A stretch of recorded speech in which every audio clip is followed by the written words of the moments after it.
Hi everybody, Marc-Antoine back with the Orcust Azamina list. I top 4 at the Montreal Regional last weekend. I had a great time, faced great duelists, and I'm very happy to report back with my deck list. So let's get to the deck profile. First we have 3 Gessus, obviously the main starter for the deck. One card combo with a discard. Even with no discard you get very far. Obviously you play 3 of the Arpora also. Usually the thing you send with Gessu, or you can send Orcust Nightmare also. Then we play 1 Skeleton. Open it.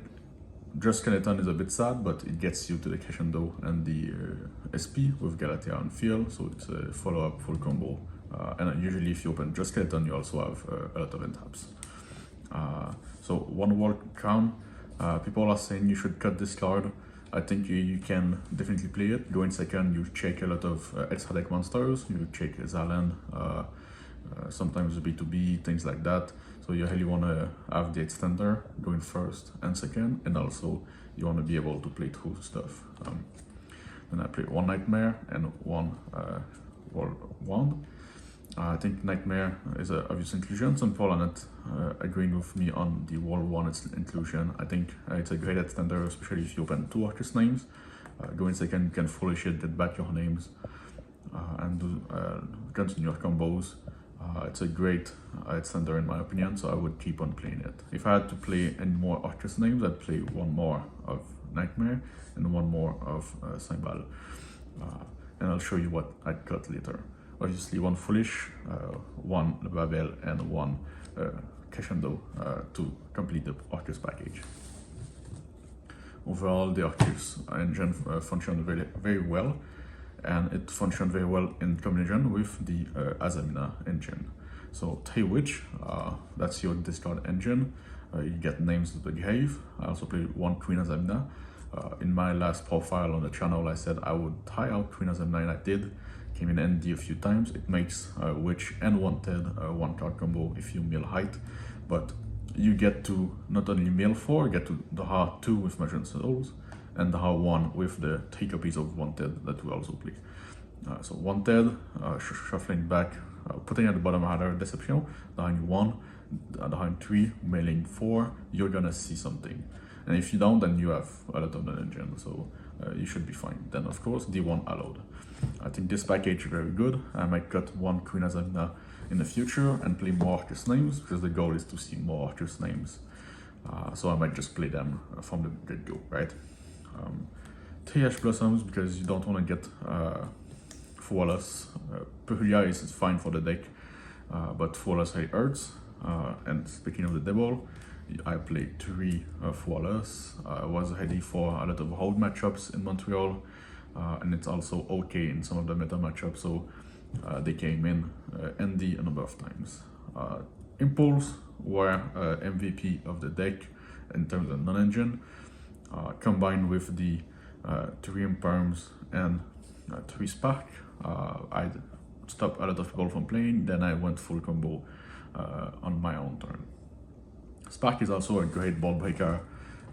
Came in into Fairy Tale, Banded.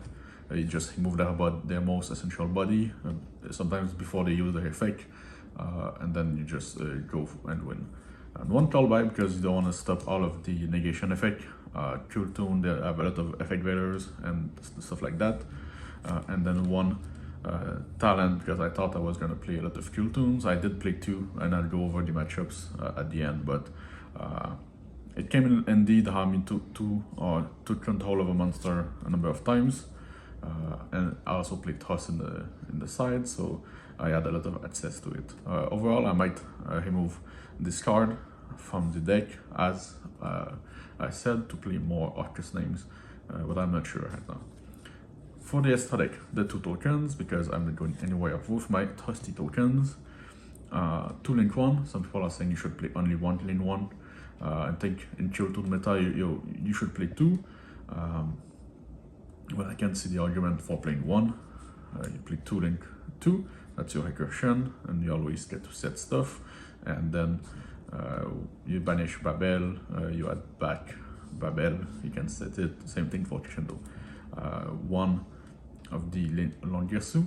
I think a lot of people are playing Orcust Hound because a lot of profiles are saying, oh, you just use it to link line and stuff. I think going second especially, this should help you break board. You banish so many names, you should be able to non-target send one every time.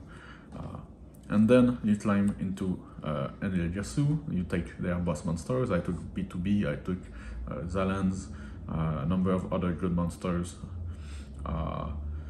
You just take them, you win the game. And it has a secret effect when it goes to the grave from the extra monster zone, you get to non-target send. Then we have one Dengersu. Some people are saying you should play two. I think one is fine. You have got so much recursion in this deck. Then you've got IP and SP. IP was by far the worst card in the extra deck. I almost never made it. I think the threat of SP banishing their stuff on summon is much more useful, and you want to remove their body, especially against Banded. You don't want to let Albaz fuse with your field, and you'd rather not have to use your Crescendo. MVP of the extra deck. Dark took so many good monsters, took a Zalen, notably, but it took other stuff which I can't remember right now, but you get so much value playing this card. Then one Borland, I thought I was going to see some Lunalight or some towers, I did not, so I might cut it in the future, maybe place another Link 2 or another like access code to end the game. Then the Azamina monsters, the D-Mod and the Zombie Empire. You can add, obviously, with this card, Wanted in your combo, but if you don't have Orcust plays, you can add Queen Azamina because it's also an eligible target. And then you make this and Queen Azamina into Zombie Empire, and you eye hole. You can also unmake Dengersu, but it is much less fun, but it is more reliable. Then we have the side deck. I played 3 Pirulias. I don't think Pirulias were very good in that tournament. I sided I think once or maybe 0 times. I thought I was going to see more Malice, maybe some more Doomsday, and they did not come in handy. The Hall, another turn skip for some decks, came in handy when I sided, didn't side much. Ghost Soldier was my tech against Banded, Elf Node, that kind of stuff. It did what it had to do the times it came up. I think I would still play it again if I had to revisit the past. And then 2 Lightning Storm, 1 Duster, because you don't like to play into back rows. They came in also in the against some of the back row heavy matchups. They were very good. Then 2 Droplets. People have been asking me why I don't droplet into a lot of matchups, or just in Orcust in general. I think you'd already have a discard engine. You don't really need a second one. And then I play 2 Toss for going first, and sometimes going second, and 1 DDG.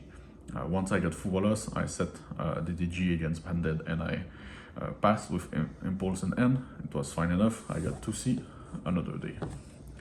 So for the matchups, round 1 I played DDD, and I won. Round 2 I played some variation of F Note Banded, which also won. Round 3 I saw Dark Lord, which I got Crystal on game 3, so it is what it is, my only lost. Round 4 I played Fairy Tail, in which Spark came in very handy. Then round 5 I played a great Banded player. Round 6 I played Kill Tool, and round 7 I also played Kill Tool. I think the deck has a great Kill Tool matchup. The other matchup is, I would say, Banded, but there are ways around it if you deck build correctly. So yeah, I won a nice mat, a nice deck box. I'm quite glad to have been able to top 4 that tournament, and I want to shout out Theo, Ben Camera, all the guys and the girls at Imaginaire Quebec. We're a great bunch, so if you ever stop by Quebec, come and see us. So thanks a lot, and see you next time.